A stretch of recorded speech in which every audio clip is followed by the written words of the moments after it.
My name is Monica. I'm 32 years old, and I've been working as a programmer for the last 8 years. I have a younger sister, Rebecca, who's 28 and married to Tom. They have a 4-year-old son named Ethan. I've been renting the same one-bedroom apartment since I graduated from college. It's not much, but it has reliable internet, which is all I really need for my remote job. For the past 3 years, I've been saving every extra dollar I could to finally buy my own place. Last month, I hit my target amount for a down payment. I was so excited that I called my mom right away. Mom, guess what? I finally saved enough for a down payment. That's wonderful, honey. What kind of place are you thinking of getting? Mom asked. Just a small one-bedroom condo, something easy to maintain that won't break the bank. There was a pause on the other end of the line. Monica, don't be silly, you need to think ahead. You should get a bigger place, at least 3 bedrooms. Why would I need that many rooms? It's just me. Well, you might get married someday and have kids. Better to buy a place you can grow into than having to move again later, I laughed, Mom. I haven't even been on a date in over a year.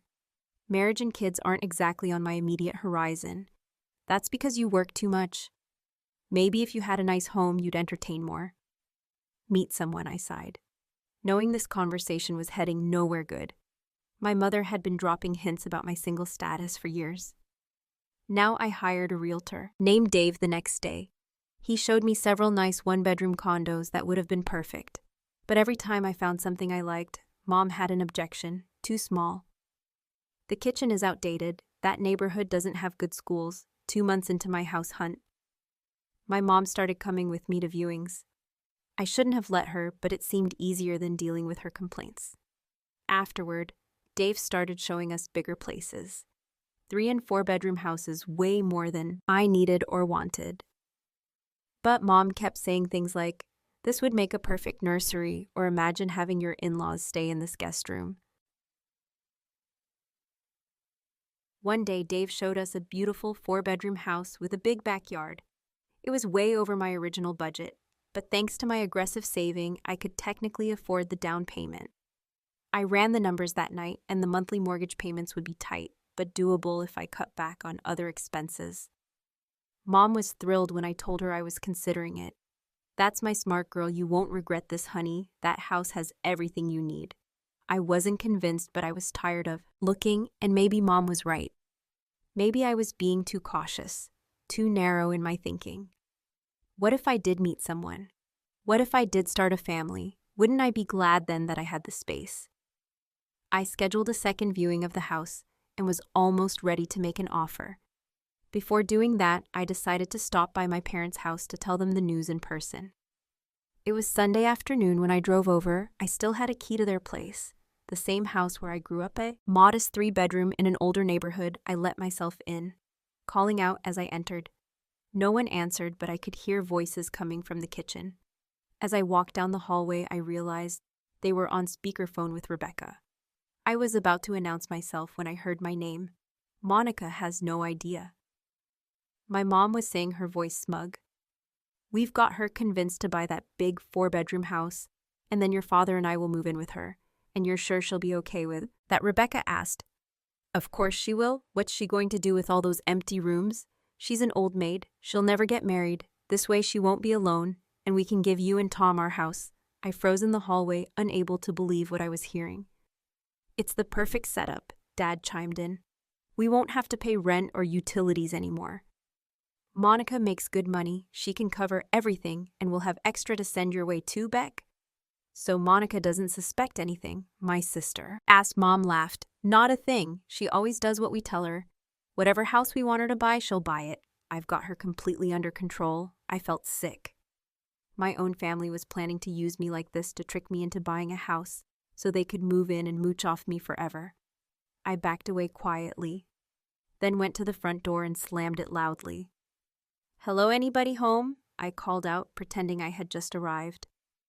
In the kitchen, honey, Mom called back, her voice suddenly. Sweet, we were just talking about you. Yeah, I bet you were, I thought as I plastered a fake smile on my face and walked toward the kitchen, my mind racing with what I just discovered. I walked into the kitchen, my hands trembling slightly as I tried to act normal. Mom and Dad were sitting at the table, the phone between them. "Hi, sweetie," Mom said quickly, ending the call. "How's the house hunting going? Have you decided on that beautiful 4-bedroom yet?" "I'm still thinking about it," I said, trying to keep my voice steady. "There are a few things I need to consider before I make such a big commitment." "What's there to think about, Dad?" asked. "Your mother and I both agree it's perfect for you. I bet you do," I thought bitterly. "The mortgage payments would be pretty high," I said. "I'm not sure I want to be that financially stretched." "Oh, but it's such a good investment," Mom insisted. "Property always appreciates." I nodded and changed the subject, asking about their garden, while my mind raced. Throughout dinner, I smiled and nodded at all the right moments, but inside I was seething. These people, my own parents, were plotting to leech off me for the rest of their lives while setting up my sister with a free house. When I left an hour later, I sat in my car and finally let the tears come. I felt betrayed, used, and incredibly stupid.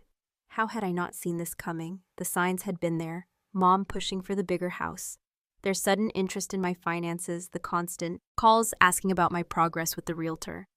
I drove home in a daze. As soon as I got back to my apartment, I called my college roommate, Jennifer. She had moved to Colorado after graduation, and we still kept in close touch. "Jen, you won't believe what just happened," I said when she answered. Then I poured out the whole story. "Those manipulative morons," Jen exclaimed when I finished. "Man, you need to get as far away from them as possible." "I know," I sighed, "but I've been saving for 3 years. I really want to buy a place." "So buy one," she said.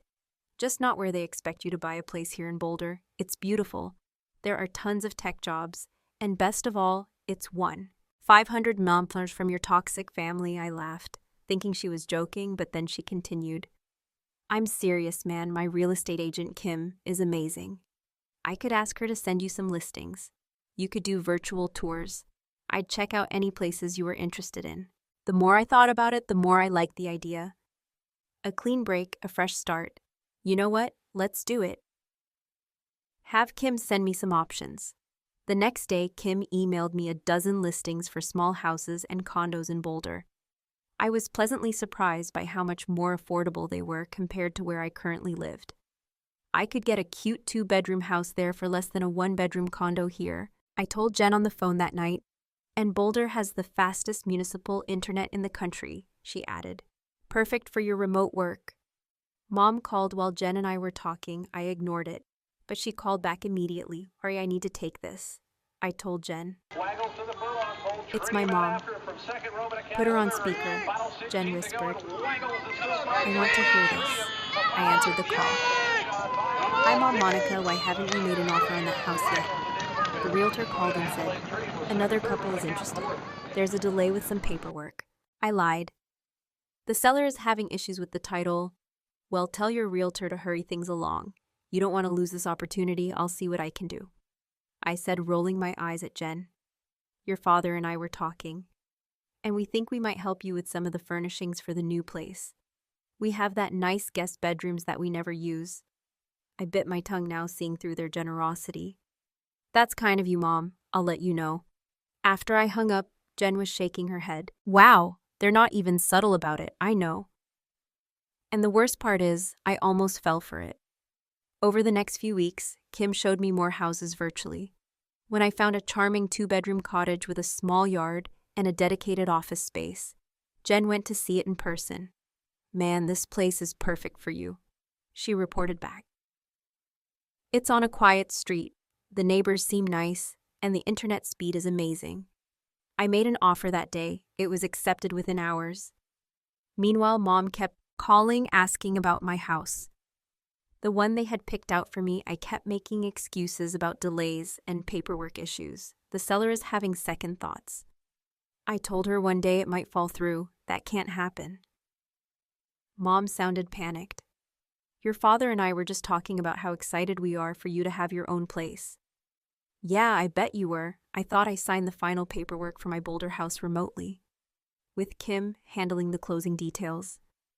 The whole time my parents had no idea what I was really doing. A week after closing, Mom called again. "Monica, your father and I have been talking. We're planning to renovate our house soon, and we'll need somewhere to stay during construction.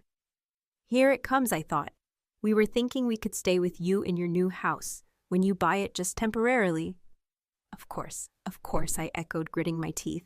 And since we're on the subject, the renovation will be quite expensive. We were hoping you might be able to help us out with some of the costs. I nearly dropped the phone. They weren't even waiting for me to buy the house they wanted before trying to get more money out of me.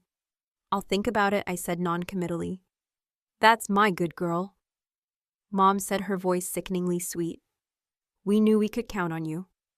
After I hung up, I sat on my couch fuming. For the first time, I started to see a pattern. Every visit with my parents ended with them asking for money. $500 here, $1 was in there. They only called when they needed something from me. I realized with startling clarity that I had done exactly the right thing by buying a house far away from them. It was time to break free from their manipulation for good. With my Boulder house purchase finalized, I knew it was time to reveal at least part of my plans to my family. I couldn't keep making excuses forever.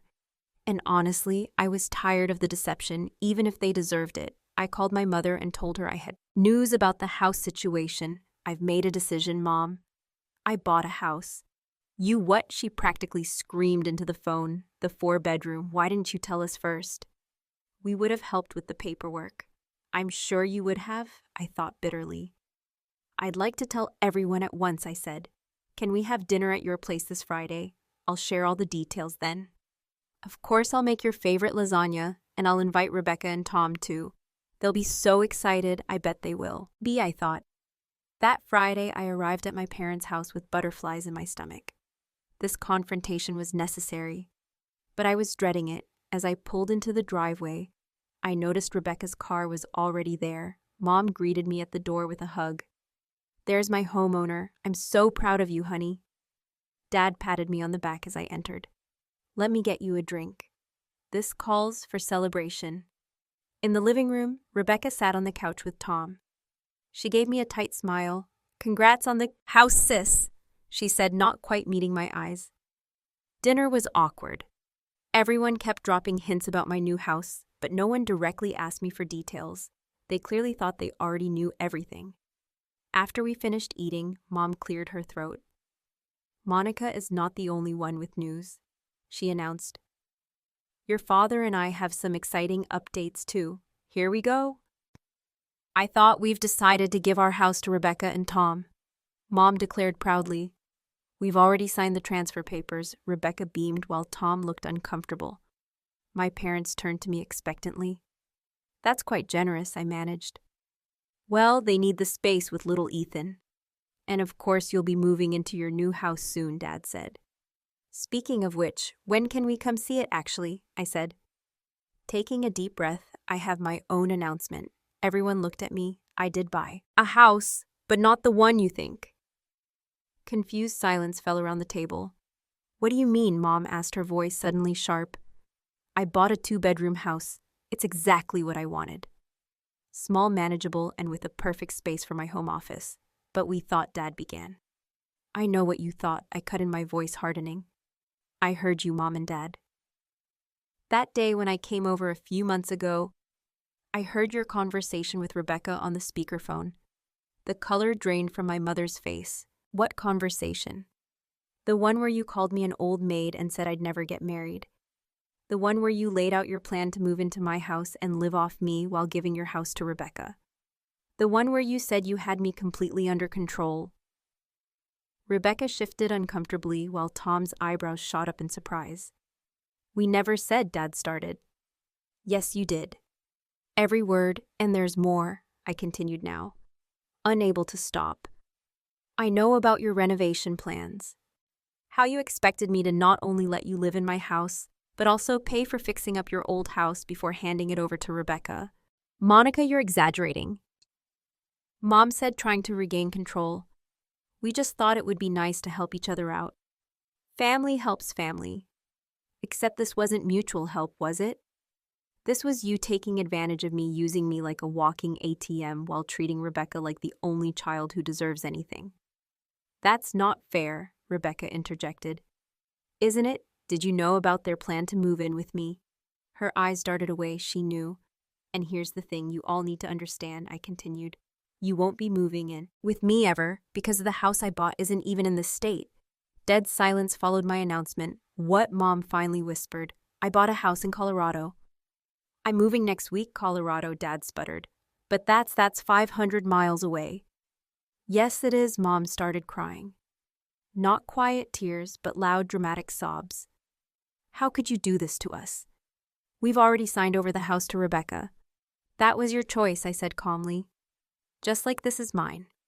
But where will we live? Dad demanded. I gestured. Around. This is a 3-bedroom house. Plenty of room for all of you. Rebecca shot me a venomous look. Clearly she hadn't planned on having our parents as roommates. Well, find your new address, Mom threatened between sobs.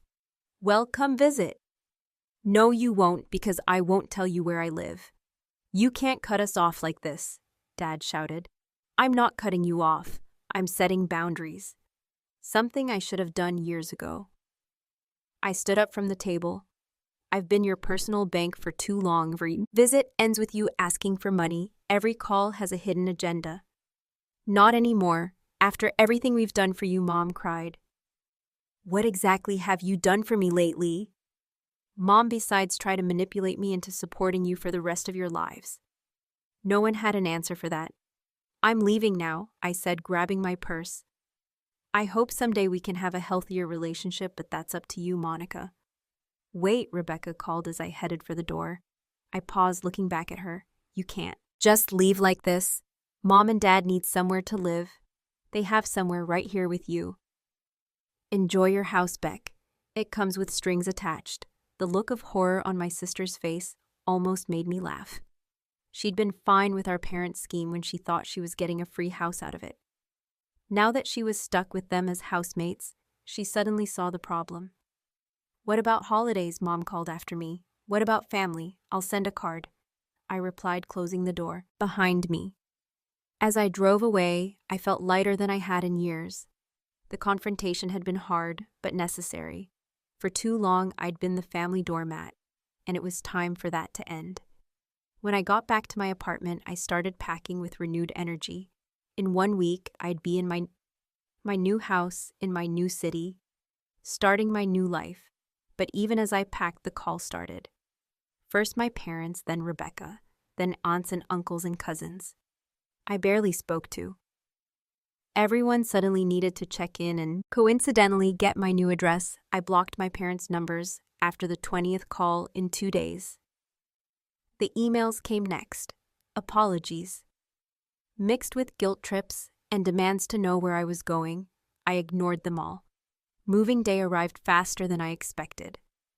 I'd hired a small moving company to transport my few belongings to Colorado, and Jen had arranged for them to be delivered to my new address the day after I arrived. I'd kept my packing minimal, selling most of my furniture and planning to start fresh.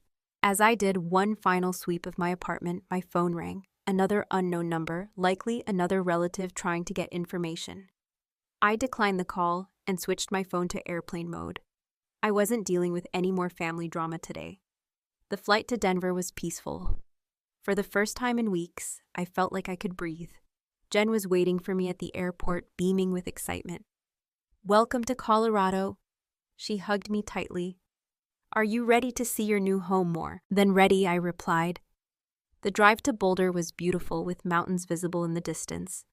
When we pulled up to my new house, I nearly cried. It was perfect. A cute blue cottage with white trim, a small front porch, and a maple tree in the yard. What do you think? Jen asked anxiously. I love it, I said, wiping away a tear. It's exactly what I wanted. My inside was even better. The previous owners had repainted recently, so the walls were fresh and clean. The kitchen was small but updated, and the second bedroom had built-in bookshelves that would make a perfect home office. The internet is already set up. Jen told me I made sure they installed it yesterday so you could work right away if you needed to. I hugged her again. Thank you for everything, Jen. I couldn't have done this without you. That first week in my new house was both exciting and nerve-wracking. While I loved setting up my new space, I couldn't shake the fear that somehow my parents would track me down and show up on my doorstep with suitcases in hand. I jumped every time the doorbell rang, which was silly since the only people who knew my address were Jen and the moving company. By the end of the third week, I'd settled into a comfortable routine. I'd found a local coffee shop with great Wi-Fi as an alternative workspace, joined a yoga studio down the street, and even met some neighbors who invited me to their weekend barbecue. "See, life is better here," Jen said when I told her about my new social calendar. She was right without the constant drain of my family's demands and manipulation. I had more energy, more money, and more joy in my daily life. Of course, they hadn't given up entirely. My parents had switched to sending emails when I blocked their calls, alternating between guilt trips. "How could you abandon us after all we've done for you?" and fake apologies. "We're sorry if you misunderstood our intentions." I had created a folder called Toxic Family where these messages automatically went, so I didn't have to see them unless I chose to. One day, about 3 months after my move, I got a call from my Aunt Sarah, my mom's sister. Unlike my parents, Sarah had always been straightforward with me, so I answered Monica. "How are you?" she asked. "I've been worried. I'm good." "Aunt Sarah, really good, actually. I'm glad to hear it." She hesitated. "Your mother told me you moved out of state." I did. "She's been difficult since you left." I snorted, I can imagine. "No, it's not what you think. Your parents are living with Rebecca and Tom now, and it's not going well." I wasn't surprised, but I let her continue. "Tom and your dad never got along, and now that they're under the same roof, they fight constantly. Tom keeps reminding your parents that they're guests in his house, and your dad keeps insisting it's still their family home." A small petty part of me felt vindicated. That sounds uncomfortable, it is. And now Rebecca is pregnant again, that I hadn't expected, really. "Yes, due in 7 months, she started talking about turning your parents' bedroom into a nursery." I couldn't help it. I laughed. "Let me guess, Mom and Dad aren't thrilled about that." "They're panicking," Sarah confirmed. "They've realized they have nowhere else to go. They were counting on moving in with you." Well, that was never going to happen. "I know, for what it's worth. I told your mother she was wrong to try to manipulate you that way, I think. She's finally starting to understand how badly she messed up." I appreciated Sarah's honesty, but I wasn't ready to forgive and forget. "Thanks for letting me know. I hope they figure something out. They're talking about renting an apartment, but they're worried about affording it on their own. They managed before they tried to mooch off me. They'll figure it out again." "You're not going to help them?" Sarah asked, though she didn't sound judgmental. "No, I'm done being their ATM. They made their choices, and now they get to live with the consequences." After I hung up, I sat on my porch swing, thinking about what Sarah had told me. My family's grand plan had backfired spectacularly. They had signed over their house to Rebecca, expecting to move in with me, and now they were stuck as unwanted house guests in their former home. I didn't feel guilty, not even a little bit. They had tried to use me to take advantage of my generosity and independence while mocking me behind my back. If they were struggling now, it was a mess of their own. That evening, I walked through my little house, appreciating each room: my cozy living room with its comfy reading chair by the window, my peaceful bedroom with the handmade quilt I'd splurged on at a local craft fair, my office with its perfect desk setup, and the fastest internet I'd ever had. This was my home, mine alone. No one could take it from me or invade it without my permission. For the first time in my adult life, I felt truly free. Free from manipulation, free from unreasonable expectations, free from being treated like a resource rather than a person. As I went to bed that night, I thought about my family situation one last time. Maybe someday we could rebuild our relationship on healthier terms. Maybe not. Either way, I was okay. I had made the right choice for myself, and I didn't owe anyone an apology for that. My phone buzzed with a text from Jen. "Saturday hike." "The fall colors are amazing right now." "Absolutely," I texted back. "Can't wait." I